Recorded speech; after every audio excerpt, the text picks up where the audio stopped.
If you are struggling to draw your arms correctly and accurately, then no worries. Today I'm going to cover some of the most basic and most important and also interesting bicep anatomy that will hopefully get you to become a better artist. So really quickly, let's start off with a simple anatomy drawing and then move on to more kind of detailed finished drawings of the arm. And quick little disclaimer, this isn't going to be super accurate. I'm going to focus more on the visual stuff rather than, I guess, like the more sciencey anatomical stuff. Anyways, yeah, that aside, let's get into it.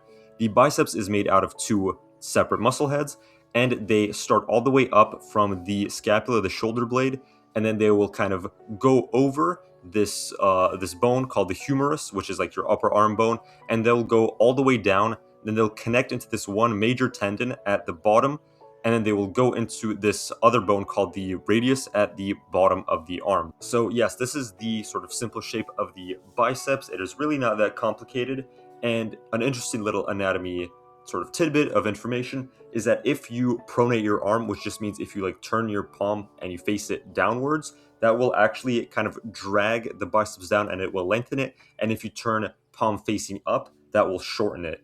And so I guess you could just keep that in mind when drawing stuff, maybe a character's in a certain pose. And while I was talking away, as you can see, I have, for the most part, finished up this drawing with some very simple shading just to give it a more rounded kind of look to it.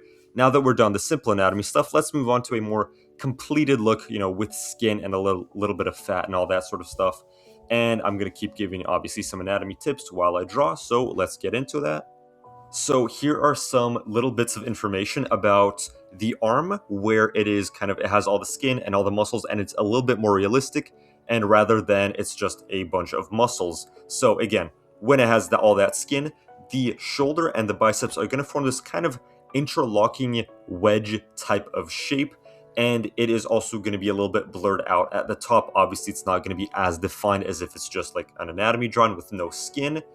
And another point is that at the very bottom, the person has to be quite muscular, and the person that I'm drawing apparently quite is. I mean, I don't think most people will ever look like that.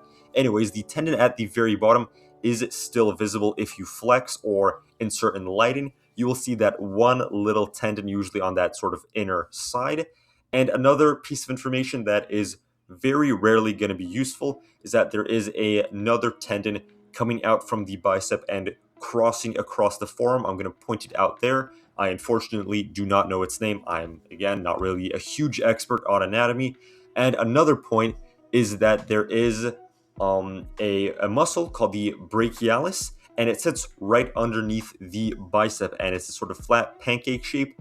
And its function, as far as I'm aware, is pretty much like the same as the biceps, but in practice, it's just going to push the biceps out a little bit. And unless you are like a jacked bodybuilder, you are probably not going to see it. And in this drawing in particular, it's just, you can kind of see in the side, it's kind of just adding a bit more of a muscle bulge along with the triceps. It's still there, but most times, even for a very muscular person, it's going to kind of blend in with the biceps and more add to that rather than look like its own separate shape. So that is the majority of the information that I have to share. And I guess the most, in my eyes, the most important stuff about the biceps, just the most kind of simple and useful information. And I've always found this sort of body part quite interesting, mostly because of how it works with the bones and how it can twist and turn. Apart from that, I hope you guys found this stuff interesting and useful, and I will see you guys in the next video.